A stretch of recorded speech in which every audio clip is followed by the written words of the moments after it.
Mtazamaji, karibu tena. Usiku wa leo ninaye Kellen Waithera ambaye ni mtetezi wa haki za afya, watu wanaoishi na afya ya akili.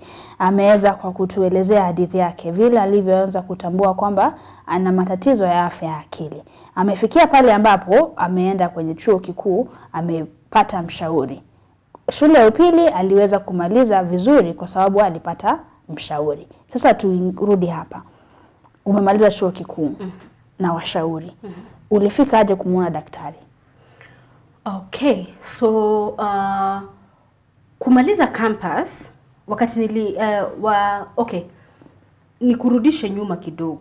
Nikiwa campus wakati nilijikubali, wakati nilijikubali na kurealize kwamba nikienda therapy I am managing, I am a better self.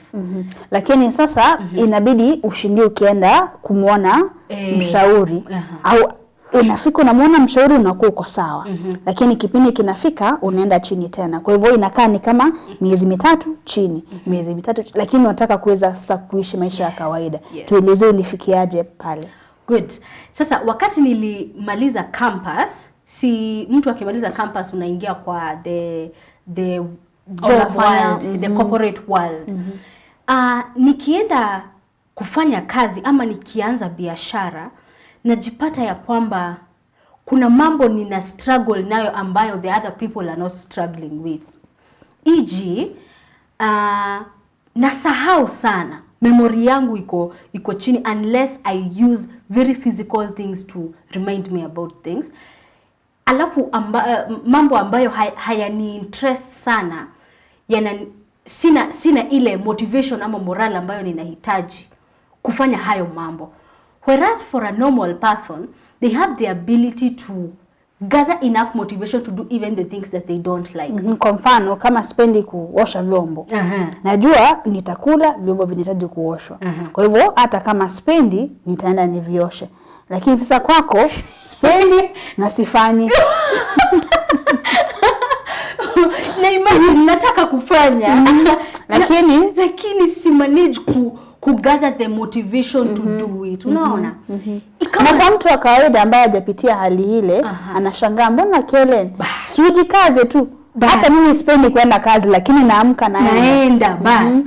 Nikawa najiuliza kwani shida yangu iko wapi? Inaweza kuwa kweli tu ni stress.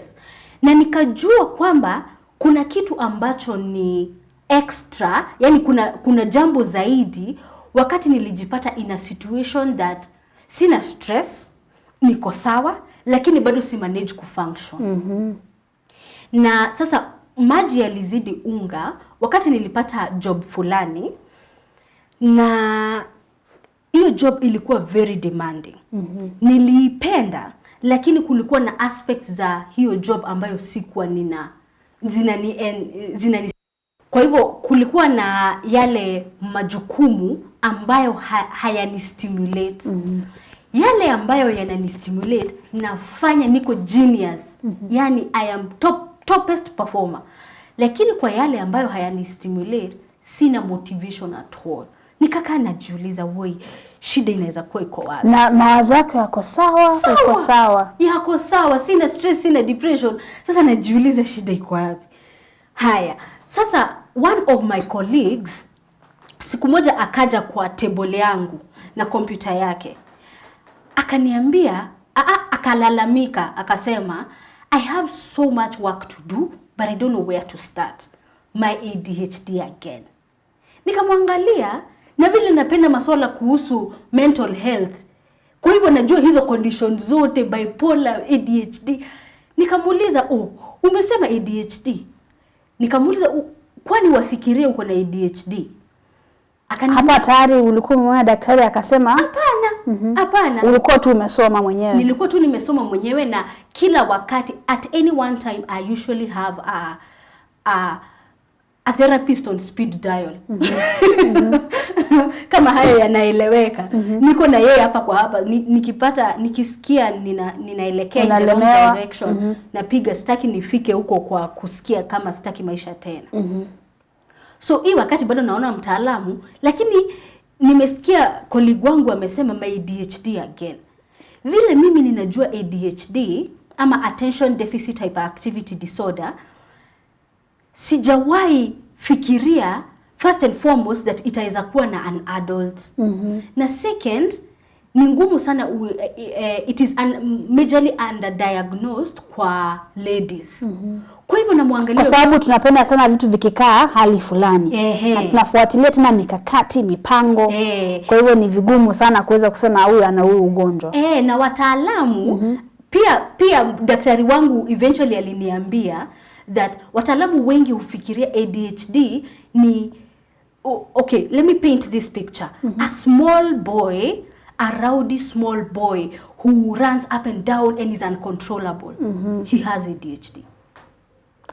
Ni mtoto tu. You see? Now, when they are out of control. Now, that is the picture of ADHD that is majorly painted. Na ilhali nimekuja kujua iko na a side of it that is more toned down, lakini inattentive. Na ndio maana ninashindwa kupay attention ama kufocus ama kuconcentrate ama kugather enough motivation kwa zile mambo ambazo sipendi. Siyapendi, unaona? Na hivyo wakati mwingi pia inajitokeza kwa mawazo yako yanakuwa yamesongamana. Sana. Oh my goodness. Racing thoughts, like, let me say, it's a car that's always over speeding. It's a car that's always on like 120, 140 going downhill, you know. In the mind. But kwa akili huwezi ona. Wewe unangoja kuona mtu ambaye anarukaruka kwa viti ili ujue ako na ADHD, unaona? So, turudi pale kwa my colleague. Amekuja na laptop yake amesema my ADHD again. Tena akakomenta akasema I have like 13 tabs open and I don't know which one I'm looking for.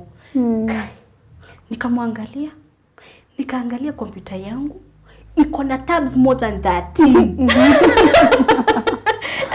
Nikamuuliza, kwani umesema hiyo ni ADHD? Wakati nilienda nyumbani nikifikiria sana. Nikikumbuka vile ninapenda maswala kuhusu mental health, instantly I went into research mode. Nikaanza kusoma kila kitu kuhusu ADHD. How come it is true that I also know I have a lot of work but I'm not being able to do it or to start on it? How come I also have more than that, like 25 tabs open on my computer? Lakini haujui ni gani unaangalia. Yes. Na sijui ni gani ninatafuta ama I get lost somewhere inside. Ndio nikawa nimeona kumbe kila kitu ambacho ninasoma kuhusu ADHD yani describe me. Kumbe ndio maana sina depression, lakini siwezi yani I'm not being able to bring myself to be motivated enough to do the things that I don't like.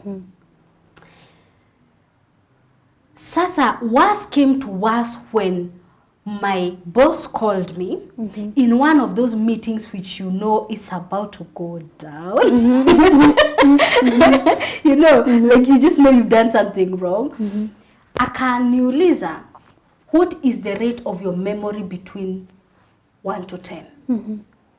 I did not want kujiaibisha.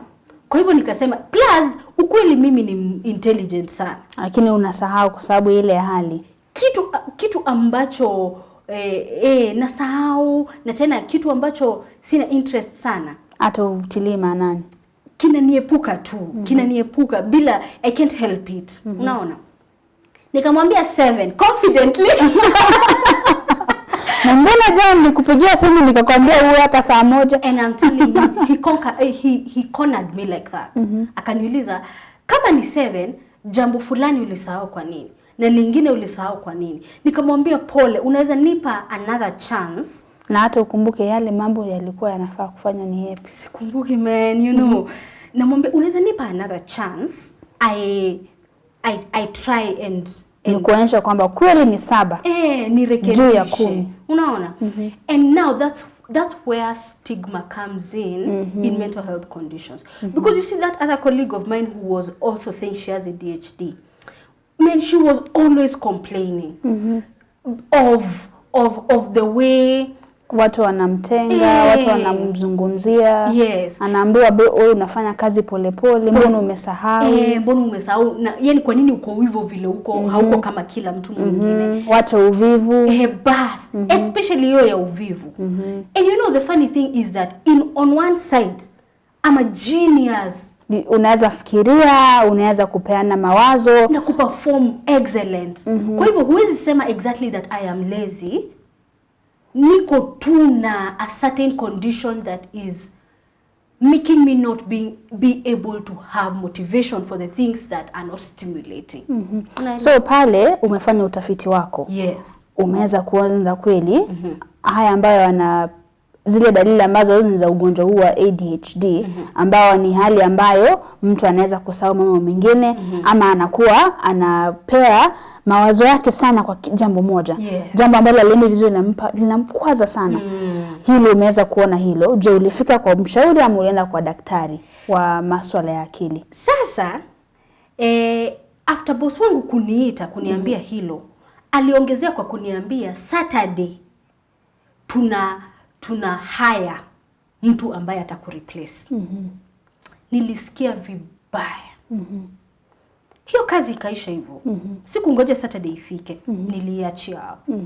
Instantly nikajua hili jambo linaloitwa ADHD nimeona linaweza nikatizia maisha. It can affect the quality of my life. And it can affect my relationships, it can affect my work life. Instantly nikaanza kutafuta psychiatrist, sasa daktari. Ndio nikaenda nikaona daktari. Already nilikuwa nimefanya utafiti wangu. Kwa hiyo nafikiri naambia daktari, niambie tu kama ni kweli. Hapana. Nilimwambia nimekuwa nikiona hili na hili na hili. Na ninapenda masuala sana kuhusu mental health.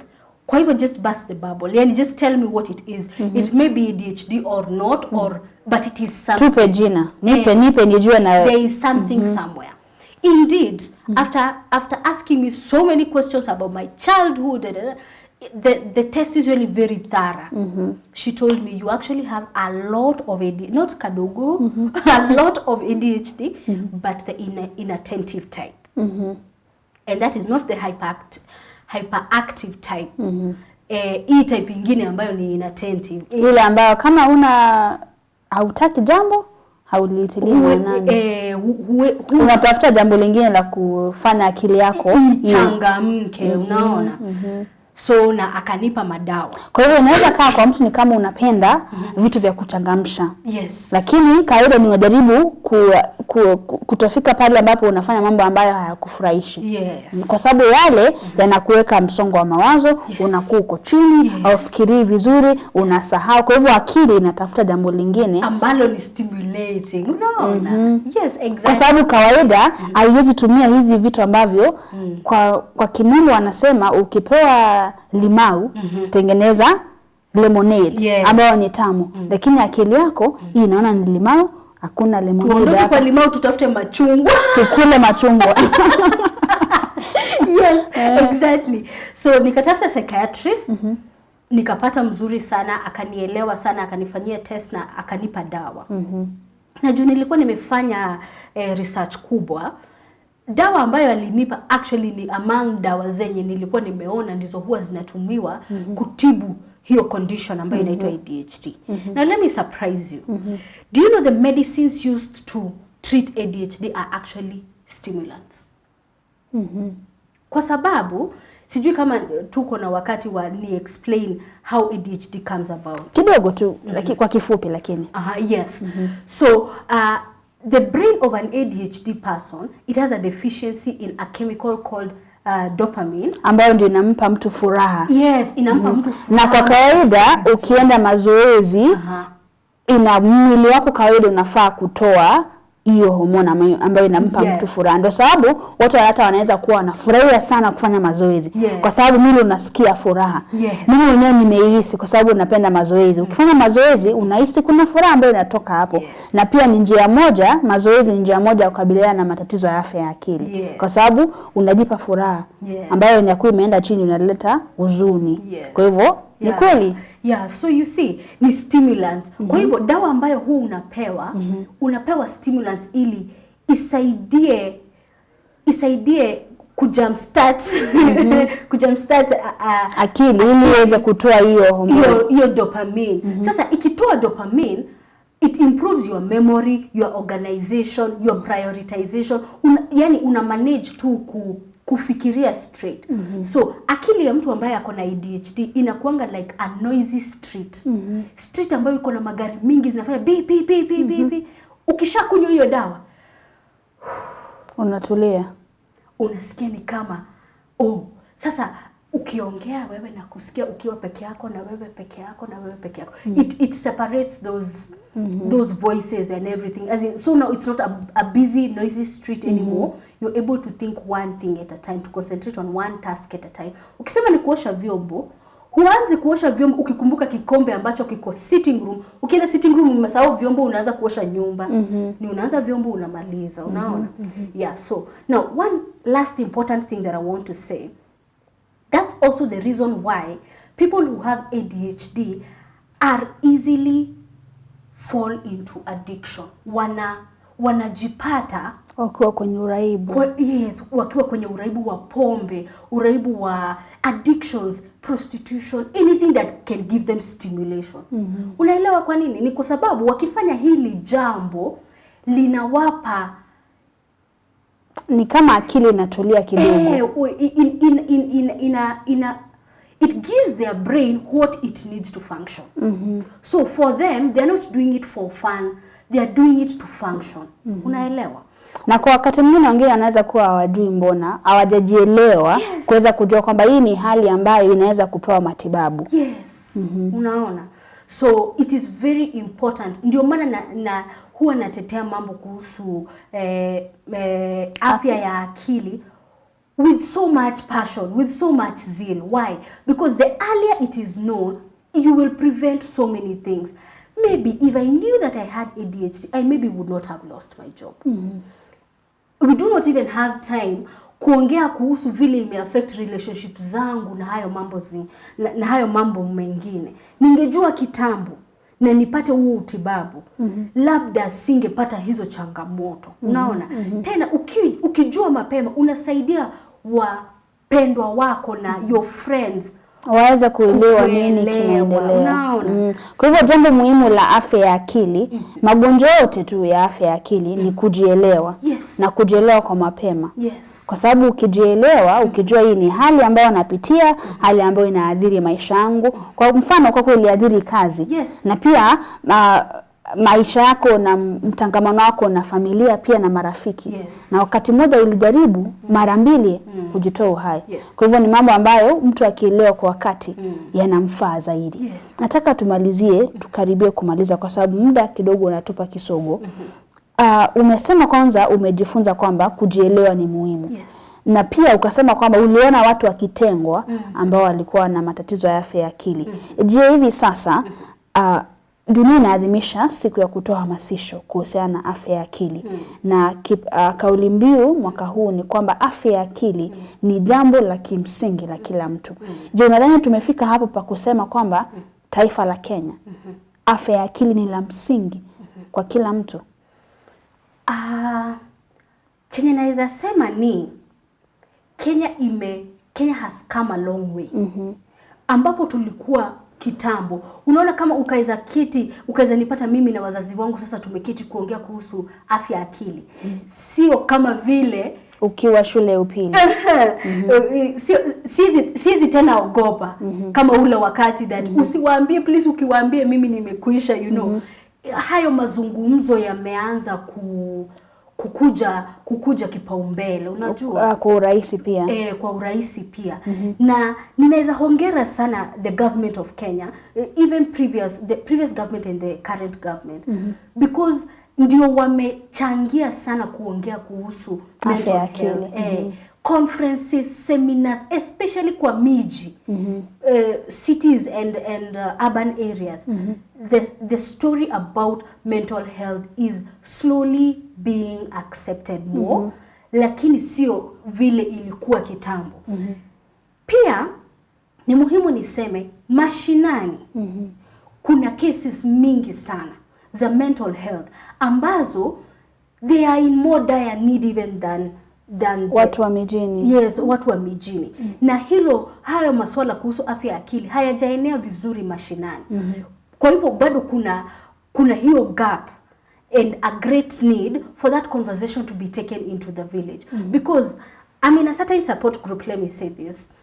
I'm in a certain support group and conversations go here and there and everything. And you will hear that actually mashinani watu wakisikia kuhusu afya akili wanafikiria kuhusu umerogwa, peleka ukaombewe, kama huna imani, Kwa hivyo that familia yako kuna shida, kuna kitu, peleka ng'ombe 2, mama yako hakumaliza dawari. You see those habari potovu. Potovu, you know. So when those conversations are taken there, it helps to eradicate the stigma. Inasaidia ku normalize hayo mazungumzo. Na tujue kwamba taifa la Kenya, asilimia kubwa sana ya Wakenya wanaishi vijijini, hawaishi kwenye miji. Kwa hivyo ili kuweza kupea kipaumbele afya ya akili, ili kila Mkenya aweze kupata afya ya akili kama afya ya kimsingi, ni muhimu kuweza kufikia watu ambao wanaishi mashinani. Na kama wewe ni mhudumu, wewe ni mzee wa kanisa, wewe ni mzee wa kijiji, uwe mama, mtoto, msichana, kijana, yeyote yule, ni muhimu kuweza kujua kwamba afya ya akili si urogi. Afya ya akili ni ugonjwa tu kama ugonjwa wa kisukari, ugonjwa wa moyo, ugonjwa wa kifua kikuu, na ni ugonjwa ambao unaweza kupokea tiba. Kellen hapa amepokea tiba na unaendelea vizuri. Nadhani matibabu haukutumia dawa muda wote. Ina depend. Sijui kusema hivyo kwa Kiswahili. Ina depend.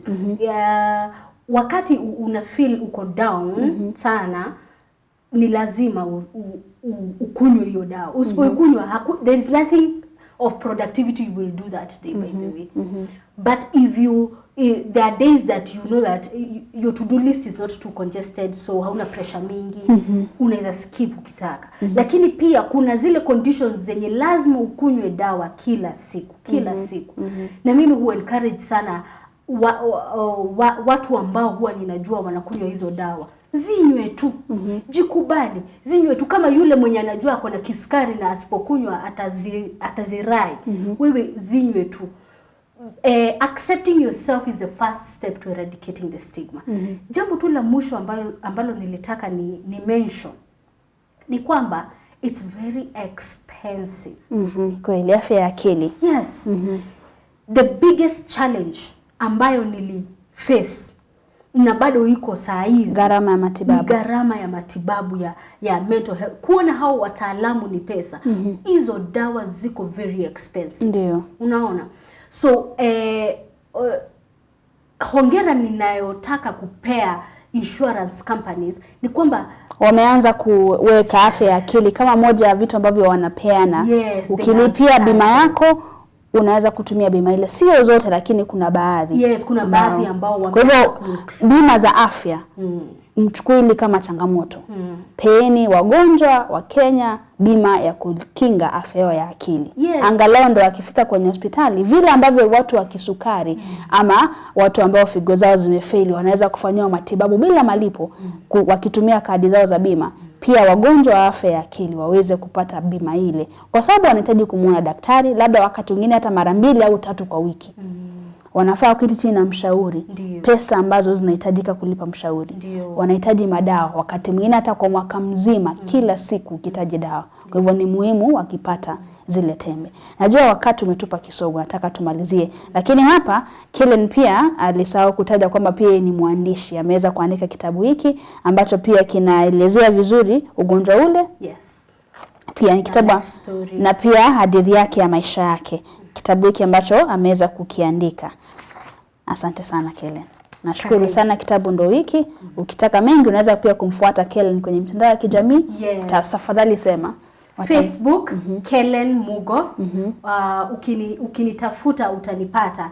Unaweza ni inbox. Sura ni hii umeona hapo. Sura ni hii. Yes.